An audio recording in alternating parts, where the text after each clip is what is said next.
Here are my picks for the 10 worst books in the Nancy Drew Files series. Number 10, Tall, Dark, and Deadly, is not as bad as I remember. Sure, Nancy does a terrible job of investigating. She gives up when she encounters pushback. She identifies the last person to see the kidnapping victim, and she doesn't follow through on it. She doesn't talk to this witness.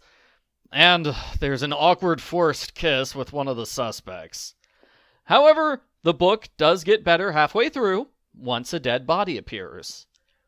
The main reason I dislike this book is the false promise of romance. We are told this book is about a crime ring, which is operating as a college dating service. Nancy and Bess have to go on many blind dates to uncover the truth. So when I read that summary, I was like, awesome, this book is gonna rule! It turns out the dating thing is all a fake out to get people to buy the book. The fact that the victim used a dating service is a coincidence with no bearing on the actual crime. That was a huge disappointment. Number 9, Against the Rules. Nancy has to solve a murder mystery at a military academy. She doesn't care about the mystery. She only cares about kissing Captain Nicholas Dufont.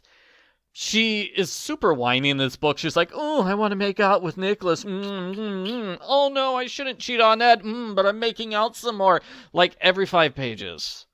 To create drama, most of the suspects are innocent people who violently try to kill Nancy, even though they're innocent and they have no motive to do so. There is a laughably corrupt police detective who somehow gets the correct mystery solution days before Nancy does. The dumbest thing about the book is the ending. The culprit uses their own personal stationery to send a threatening message to Nancy. That's how Nancy solves the case. The culprit's family name is on the threatening note. This culprit is an idiot. Number 8, False Moves. This book is also bogged down with bad romance drama. Nancy and Ned broke up, they're dating other people. Her new boyfriend, Brad, is a huge loser. She breaks up with him at the end when he shows concern for her safety. Sure, dump him during the one scene where he's not a terrible person. This is another stupid criminal book. This criminal steals a diamond and hides it in her shoe. Less than a minute later, she forgets which shoe has the diamond. So she's limping on the wrong leg. Like, how do you forget that quickly? Shortly afterwards, she puts the shoe in her purse, only it's the wrong purse. She forgot what purse is hers. In order to get the shoe back, she decides, oh, I'll just have to steal every single shoe in the building, which is over 300 shoes.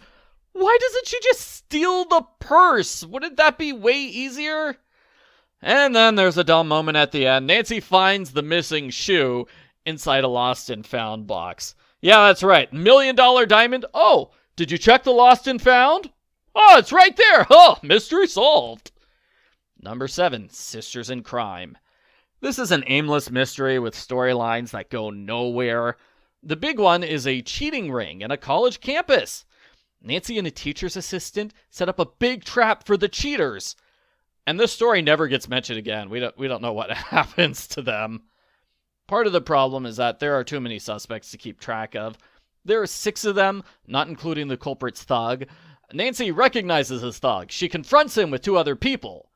But then when it comes time to confront the murderer, she's like, oh no, I don't need anybody around. I'll confront them by myself. Dumb. Number 6, Natural Enemies. Oh joy, another book where the culprit is the hot guy who flirts with Nancy. The series did that trick too many books in a row, so as soon as this guy was introduced, I knew he would be the culprit. Was this originally 2 separate books combined into one? Because the first 80 pages are a sabotage mystery, then the book switches to a kidnapping mystery with a new group of suspects, and forgets about the sabotage entirely. You would not miss much if you completely skipped the first half of the book. 2 out of the 3 suspects don't even show up until the second half. The mystery solution is bad. Nancy's told directly who the culprit is. She has hours upon hours to stop him. She doesn't because the book wants an exciting ending where she fights the villain. I'm all for exciting endings, but I'm not a fan of Nancy letting kidnappers get away with crimes just so she can have a fist fight. It's not a good fist fight either. It's very one-sided until Nancy realizes, wait a minute, I can fight with my left arm and my right arm. And then she uses her right arm to beat up the culprit. The end. Number 5, Wings of Fear is a pretty aimless story. It's got stories that go nowhere, like Bess becoming a flight attendant, or criminals spotted with diamonds. Nancy gets into a fight with the suspect, which somehow convinces everyone that they're dating. Luckily, the love drama is resolved off screen, which frees up Nancy to have a forced makeout session with a different suspect. It's one of many books where the culprit is obvious, but Nancy ignores this person as a potential suspect just so the story can continue.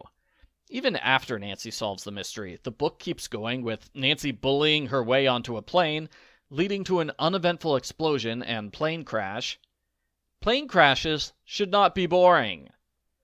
Number 4, Crime at the Chaat Cafe. Probably doesn't deserve to be on this list. If it had been book 50 of the series, I really wouldn't care about it. But it is the last book of the series, so all of its flaws are magnified. Close to the start, the culprit knocks Nancy unconscious and keeps her trapped in a crawl space overnight. When she tells her friends, they assume she's lying. They think she's making it up because she doesn't want to admit the truth that she's an idiot who accidentally knocked herself out with a can of tomatoes. Why are her friends so awful? When Bess explores the crawl space, she sees the culprits living there. Bess is so scared, she purposely closes her eyes. As a result, she doesn't see who the culprit is. It's really dumb when a detective misses out on seeing the culprit because they were too busy being scared. Another dumb moment with the crawl space is when Nancy completely forgets the culprit is there at the end of the book, which allows the culprit to jump out and disable her. All of the computer stuff in this book didn't age well either, but that's probably to be expected from a 1997 book. Number 3, False Pretenses messes up the suspects. It has one suspect for the majority of the book. Suspect number 2 is not introduced until page 92. Meanwhile, Nancy overlooks the obvious culprit David, because he's a hot guy who kisses her and takes her out on dates. Will Nancy please stop making out with culprits? David is a bit of an obvious culprit, as he falsely accuses Nancy's dad. He always happens to be there whenever the culprit attacks. He has the same cologne as the culprit, and in one scene his hand is completely covered with blood. Nancy sees it and doesn't really pay any attention. David committed murder as part of a plot to inherit some money. The inheritance stuff is introduced so close to the end of the book that it doesn't fit in well. It feels like the author shoehorning stuff in at the last second because it's important to the solution. Number 2, An Instinct for Trouble. Oh, Ned is the worst in this book. There are at least 10 books in the series where one of Ned's friends is on Nancy's suspect list, and he throws a huge temper tantrum when he finds out. How dare you accuse my friend of committing crimes? Why are you so mean to me, Nancy? I was already sick to death of this overused story long before this book. It's coupled with another overused storyline where a girl gets flirty with Ned. So Nancy's like, how could you get close to another woman, Ned? No, Nancy, you don't understand. I'm allowed to kiss and hug my friends. Why don't you trust me? It's definitely a book where Nancy and Ned are a terrible couple. The mystery's pretty standard. It felt like the author wasn't trying. The author was just blindly following a generic outline without any desire to make things interesting. As sometimes happens, Nancy has a number of different clues, but she only follows up on the ones that don't lead to the culprit, because otherwise she'd solve the mystery too early. It's quite easy to know who the culprit is when Nancy goes out of the state for 2 full chapters, where she gets the detailed life story of 2 park rangers. There is no reason the book would be spending 20 pages on this trip if those guys weren't the culprits. Number 1, Captive Heart. Nancy mostly ignores the mystery in this book in order to go to parties and do touristy stuff. This has bad love drama. Nancy and Ned, again, both try to cheat on each other at the same time and throw temper tantrums about it. Ugh, Nancy, why are you dancing with this really hot guy? Why don't you love me? Oh yeah, Ned. Well, how come you were kissing and hugging Becca? Oh, but Becca's my friend. She kissed me. Oh, does that mean I should be able to kiss Manny? You were practically kissing him already. I hate you. And, that's like half the book. Can't they just admit they're both being awful hypocrites? On top of the bad love drama, we get a mystery solution that is flat out dumb. And kind of bizarre. The culprit wants to find her father, only she has no idea where to start looking. She knows that he's a 42-year-old Miami resident who is currently on vacation in the Caribbean. How is that not enough information to locate someone? I'm sorry, this mystery shouldn't exist. She decides the only way she can find her father is if she hires a bunch of pirates to kidnap people and give them pierced ears. That's the actual culprit plot. Her idea is that she will secretly obtain blood samples from the ear piercings and identify her father through his blood type. There are easier ways to get blood samples than to have pirate-induced ear piercings. And besides, just because somebody has the same blood type as you, that doesn't make him your father. Those are my choices for the 10 worst books of the Nancy Drew Files series. Feel free to leave comments on this video if you have different ideas.